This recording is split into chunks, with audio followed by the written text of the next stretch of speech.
Hi കുട്ടീസ്. ഇപ്പോൾ നമ്മൾ നീറ്റിൻ്റെ last few മന്ത്സിൽ നിൽക്കുകയാണ്. ഈ സമയത്ത് പലപ്പോഴും നിങ്ങൾക്ക് ആവശ്യം എന്ന് പറയുന്നത് ഒരു ഫാസ്റ്റ് ആയിട്ടുള്ള റിവിഷൻ സ്ട്രാറ്റജിയാണ്. ഫോർ എക്സാമ്പിൾ ഞാൻ പറയാം, നമ്മുടെ chapter molecular basis of inheritance. ഈ ഒരു ചാപ്റ്റർ 2 മണിക്കൂർ വെച്ച് നിങ്ങൾക്ക് പഠിക്കാൻ പറ്റുമോ?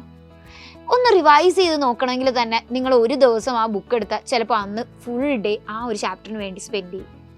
അപ്പോഴും നമ്മൾ പഠിക്കുമ്പോൾ നമുക്ക് അറിയാവുന്ന ടോപ്പിക്കെല്ലാം നല്ല രീതിയിൽ ക്ലിയർ ചെയ്ത് വരും. എന്നാൽ അറിഞ്ഞൂടാത്ത ടോപ്പിക്കിലെ മിസ്റ്റേക്കുകൾ അതേപോലെ തന്നെ നമ്മൾ എന്ത് ചെയ്യും, അവിടെ ലെഫ്റ്റ് ഔട്ട് ആയിട്ടിടും. ഇതാണ് ശരിക്കും നിങ്ങളുടെ ബാക്ക്ലോഗുകൾ എന്ന് പറയുക.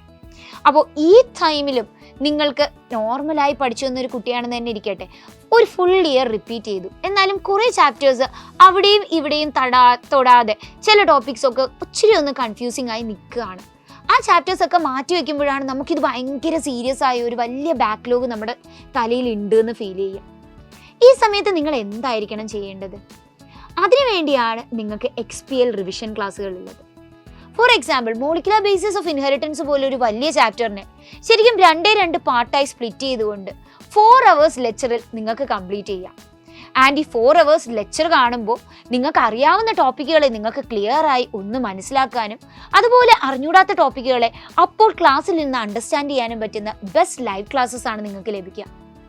ആൻഡ് ഈ ടോപ്പിക്കിൽ എത്രമാത്രം അണ്ടർസ്റ്റാൻഡിങ് ഉണ്ട് എന്നറിയാൻ വേണ്ടി ഈ ഒരു XPLൻ്റെ ഒരു സെക്ഷൻ കഴിയുമ്പോൾ നിങ്ങൾക്കൊരു എക്സാമും ഉണ്ടായിരിക്കുന്നതാണ്. So this is what you need for the last time preparation. അല്ലാതെ നമ്മൾ അറിഞ്ഞൂടാ എന്ന് വിചാരിച്ചിരിക്കുന്ന ചാപ്റ്റേഴ്സിനെ എടുത്തു വെച്ച് പിന്നെ നമ്മൾ ഉണ്ടാക്കുന്ന മിസ്റ്റേക്സ് തന്നെ റീറീഡ് ചെയ്യുമ്പോൾ പലപ്പോഴും ഇത് കൺഫ്യൂഷൻസും കൂടുതൽ ഡിലമയും പിന്നെ ആ ടോപ്പിക്സിനെ കംപ്ലീറ്റ് ആയിട്ട് എലിമിനേറ്റ് ചെയ്ത് എക്സാമിന് പോകാമെന്നുള്ളൊരു ഐഡിയയിലേക്കും എത്തിക്കും. എന്നാൽ നീറ്റ് പോലുള്ള എക്സാമിന് നമുക്കറിയാം എല്ലാ ടോപ്പിക്കും കവർ ചെയ്ത് പോവുക, മാക്സിമം ടോപ്പിക്സിൽ നിന്നുള്ള മാക്സിമം ക്വസ്റ്റ്യൻസ് അറ്റൻഡ് ചെയ്ത് എക്സാമിന് പ്രിപ്പയർ ചെയ്യുക എന്നുള്ളതാണ് വേണ്ടത്. And for which XPL like revision classes will help you. And ഇതിന് പുറമായിട്ട് നമുക്ക് പറയാനുള്ളത്, ഈ XPL കണ്ടിന്യൂ ചെയ്ത് നിങ്ങൾ എത്തുമ്പോൾ ടുവേർഡ്സ് ദ എൻഡ് നിങ്ങൾക്കായി കാത്തിരിക്കുന്നത് എൻഡ് ഗെയിം ആണ്. ഈ എൻഡ് ഗെയിം എന്ന് പറയുന്നത് ലാസ്റ്റ് ടൈം റിവിഷനാണ്. ഇവിടെ എല്ലാ ടോപ്പിക്കുകളെയും വളരെ ക്വിക്കായി റിവൈസ് ചെയ്തുകൊണ്ട് maximum number of questions cover ചെയ്തുകൊണ്ട് മൂവ് ചെയ്യുന്ന ഒരു നീറ്റ് ഫുൾ ടോപ്പിക് റിവിഷനാണ്. അപ്പോൾ ഇപ്പോൾ നമ്മൾ ഒരു സെറ്റ് റിവൈസ് ചെയ്യുന്നു. ഇവിടെ തന്നെ XPLനെ നിങ്ങൾ നിങ്ങളുടെ കൺവീനിയൻസിന്, അതും നിങ്ങളുടെ ഒരു അണ്ടർസ്റ്റാൻഡിങ്ങിൽ വേണം നിങ്ങൾ യൂസ് ചെയ്യാൻ.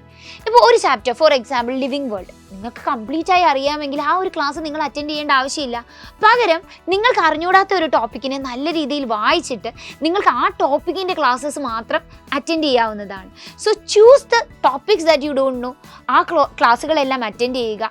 എക്സാംസ് ഒന്നും മിസ്സായത് തന്നെ എല്ലാ എക്സാംസും അറ്റൻഡ് ചെയ്യുക. സോ ദാറ്റ് മോർ ക്വസ്റ്റ്യൻ പേപ്പറുമായിട്ട് നിങ്ങൾ ഫെമിലറൈസ്ഡ് ആവും. ആൻഡ് മിസ്റ്റേക്സിനെ അറിയാൻ വേണ്ടി ക്വസ്റ്റ്യൻ പേപ്പർ ഡിസ്കഷൻസ് നിങ്ങൾ അറ്റൻഡ് ചെയ്യുക. ബൈ വിച്ച് ഈ നീറ്റ് 2025 തന്നെ നിങ്ങൾക്ക് ഈസിയായി ക്രാക്ക് ചെയ്യാൻ പറ്റും. അപ്പോൾ ഇപ്പോഴും കൺഫ്യൂസ്ഡ് ആണ്, ബാക്ക്ലോഗ്സ് നിങ്ങളെ വെറി ചെയ്യുന്നുണ്ട്, നിങ്ങളൊരു +2 സ്റ്റുഡൻ്റ് ആണ്, +1 ടോപ്പിക്സ് ആണ് നിങ്ങളുടെ ഡിഫിക്കൽട്ട് പാർട്ടെങ്കിൽ ഇതിനെല്ലാം നിങ്ങൾക്ക് XPLനെ കംപ്ലീറ്റ് ആയി ഡിപ്പെൻഡ് ചെയ്യാം. ഇവിടെ മെറ്റീരിയൽസ് ഉണ്ട്, ലൈവ് ക്ലാസ്സസ് ഉണ്ട്, എക്സാം സീരീസ് ഉണ്ട്.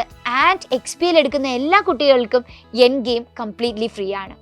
So why are you waiting now? Go for it.